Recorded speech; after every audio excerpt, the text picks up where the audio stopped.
Du kennst das Spiel. Alle paar Monate taucht der Name wieder in deinem Feed auf. Venezuela. Ein amerikanisches Kriegsschiff vor der Küste. Eine neue Runde Sanktionen. Ein Korruptionsskandal. Und sofort explodiert die Gerüchteküche in den sozialen Medien. Du scrollst durch X und liest die dramatischen Prognosen, der Regimewechsel steht unmittelbar bevor. Maduros Tage sind gezählt. Das Volk hat genug. Es ist ein Rauschen, das Hoffnung und Endzeitstimmung zugleich verspricht. Und während du das liest, kommt dir vielleicht ein Gedanke, ein Kribbeln, das jeder Investor kennt. Ist das meine Chance? Ist das der ultimative Contrarian Play? Kaufen, wenn das Blut auf den Straßen fließt, um später die Gewinne einzufahren. Ist das Chaos der perfekte Zeitpunkt, um in ein Land zu investieren, das am Boden liegt? Lass mich dir eine Geschichte aus der Realität erzählen. Eine Geschichte aus Caracas und Maracaibo, nicht aus den Echokammern von Social Media. Ja, Venezuela steckt in einer tiefen Krise. Ja, Millionen sind geflohen. Aber die Vorstellung, dass das Maduro-Regime kurz vor dem Zusammenbruch steht, ist pures Wunschdenken. Die Wahrheit ist ernüchternder, komplexer und für jeden, der mit dem Gedanken spielt, sein Geld dorthin zu bringen, weitaus gefährlicher. Die Wahrheit ist, dass der Staat sich verbarrikadiert hat, der Sicherheitsapparat loyal ist und die Gesellschaft gelernt hat, in den Ruinen zu überleben. Es ist verlockend, sich Venezuela als das perfekte antizyklische Investment vorzustellen. Je schlimmer die Schlagzeilen, desto größer die langfristige Chance. Aber die Fantasie und die Realität klaffen meilenweit auseinander. Die Vorstellung, dass Vermögenswerte dort spottbillig sind, ist veraltet. Die Tage, an denen man Immobilien für einen Apfel und ein Ei bekam, sind vorbei. In den besseren Vierteln von Caracas wie Las Mercedes oder Altamira zahlst du für gute Objekte Premiumpreise, oft 2.000 bis 3.000 US-Dollar pro Quadratmeter.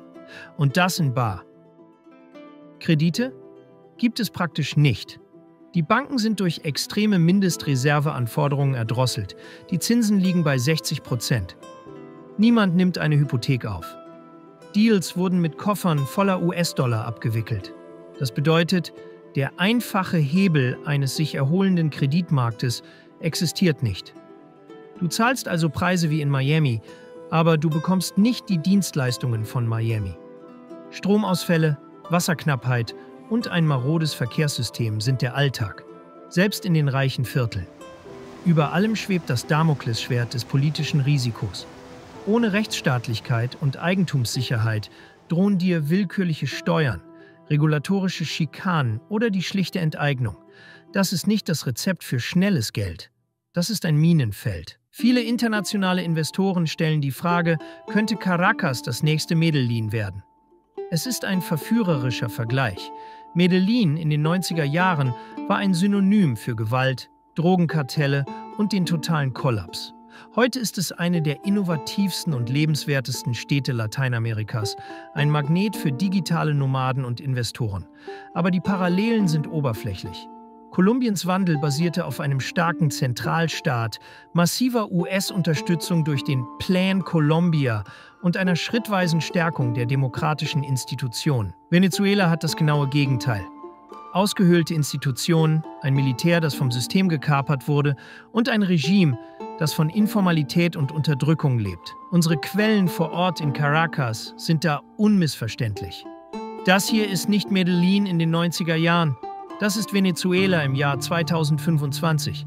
Hier gibt es keine Comeback-Story. Hier gibt es nur kontrollierten Verfall. Das Gerede vom bevorstehenden Wandel ist nicht neu. Es ist ein konstantes Hintergrundrauschen seit 2 Jahrzehnten. Jedes Mal, wenn die Inflation hochkocht, jedes Mal, wenn die Opposition zu Demonstrationen aufruft, heißt es, dieses Mal ist es anders. Und doch, nach 25 Jahren Chavismo steht das Regime immer noch. Der Grund ist einfach. Maduro und seine Verbündeten sind Meister des langsamen Zusammenbruchs. Anstelle einer plötzlichen Implosion, wie bei der Sowjetunion 1991, hat man Venezuela schrittweise absinken lassen. Hyperinflation, Massenmigration, zerfallende Infrastruktur. Jede neue Krisenwelle hat die Menschen dazu gezwungen, sich anzupassen, anstatt zu revoltieren. Die herrschende Elite hat ihr Überleben gesichert, indem sie das Militär, die Sicherheitskräfte und einflussreiche Geschäftsleute durch Privilegien und illegale Einnahmequellen an sich gebunden hat. Ein venezolanischer Beobachter formulierte es brutal ehrlich: Wer soll eine Regierung stürzen, die vom Militär gestützt wird, das sein Vermögen mit dem Verkauf von Drogen macht? Zusätzlich gibt es die geopolitischen Rettungsleinen. Venezuela ist nicht isoliert. China kauft den Löwenanteil des venezolanischen Öls und sichert dem Regime den Zufluss von harter Währung. Der Iran liefert Benzin und technisches Know-how. Russland unterhält geheimdienstliche und sicherheitspolitische Beziehungen. Diese Allianzen reichen nicht aus, um das Land wieder aufzubauen, aber sie reichen aus, um den totalen Kollaps zu verhindern. Das auffälligste Merkmal des heutigen Venezuela ist seine Dualität. Es ist ein Land der zwei Realitäten, die surreal nebeneinander existieren. Für die Armen ist das Leben ein täglicher Überlebenskampf. 3/4 der Bevölkerung leben in Armut. Die Löhne in der Landeswährung sind ein Witz, oft das Äquivalent von 20 bis 40 Dollar im Monat.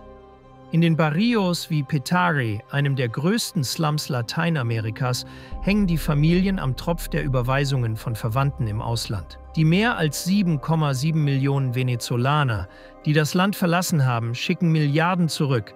Eine Rettungsleine für die Zurückgebliebenen. Stromausfälle und Wasserknappheit sind normal. Gekocht wird oft mit dem, was man findet. Reis, Kochbananen, billiges Hühnchen. Die Menschen sind zu erschöpft, zu sehr damit beschäftigt, ihre Kinder zu ernähren, um einen Massenaufstand zu organisieren. Die Auswanderung hat der Opposition zudem ihre aktivsten Mitglieder entzogen. Für die Reichen existiert ein anderes Venezuela. In den Blasen von Las Mercedes oder Altamira ragen glänzende neue Apartmenttürme in den Himmel. Luxus-SUVs verstopfen die Straßen. In trendigen Cafés wird Sushi und Craft-Bier serviert. Und ja, es gibt jetzt auch Yoga-Studios. Diese Blase wird nicht von einer gesunden Wirtschaft angetrieben, sondern von Nischen. Korruption, die Bedienung der Superreichen und Kapital von zurückgekehrten Auswanderern. In diesen Enklaven wird in US-Dollar bezahlt. Private Generatoren sorgen für Strom, Wassertanks für sauberes Wasser und importierte Waren füllen die Regale.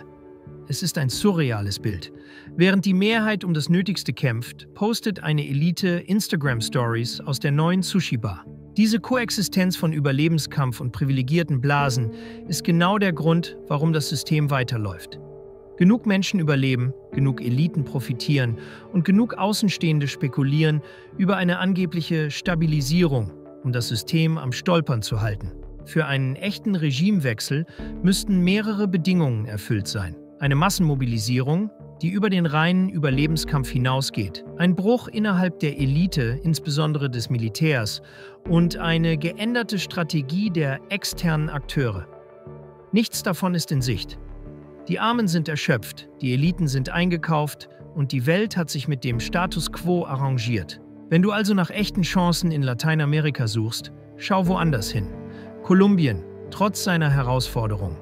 Mexiko, das vom Nearshoring profitiert. Das unauffällige Paraguay mit seinen niedrigen Steuern. Das stabile Uruguay als sicherer Hafen für Vermögen. Verglichen mit diesen ist Venezuela keine Chance. Es ist eine Fata Morgana. Am Ende bleibt eine ernüchternde Erkenntnis. Venezuela steht nicht kurz vor einer Explosion. Es ist ein Land in der Schwebe, ein Land im Limbo. Die Tragödie ist nicht, dass ein bevorstehender Wandel verpasst wird. Die wahre Tragödie ist, dass überhaupt kein Wandel bevorsteht. Solange das Militär loyal bleibt, solange die geopolitischen Rettungsleinen halten und solange die Menschen keine Alternative sehen, für die es sich lohnt, alles zu riskieren, wird die Realität bleiben, wie sie ist. Die Regierung ist sicher, die Gesellschaft ist erschöpft und der langsame Verfall geht weiter. Bist du Unternehmer, Freiberufler oder Investor? Zieht es dich schon lange ins Ausland? Mach heute den ersten konkreten Schritt in eine Zukunft mit mehr Geld und mehr Freiheit. Buche ein Beratungsgespräch mit Sebastian und seinen Kollegen. Unsere Kanzlei unterstützt Mandanten wie dich dabei, deine Steuerlast legal zu reduzieren, Vermögen aufzubauen und zu schützen und deine persönliche Freiheit zu maximieren. Profitiere jetzt von unserem Fachwissen und unserem Netzwerk. Gehe zu mandatierung.com und werde Mandant unserer Kanzlei.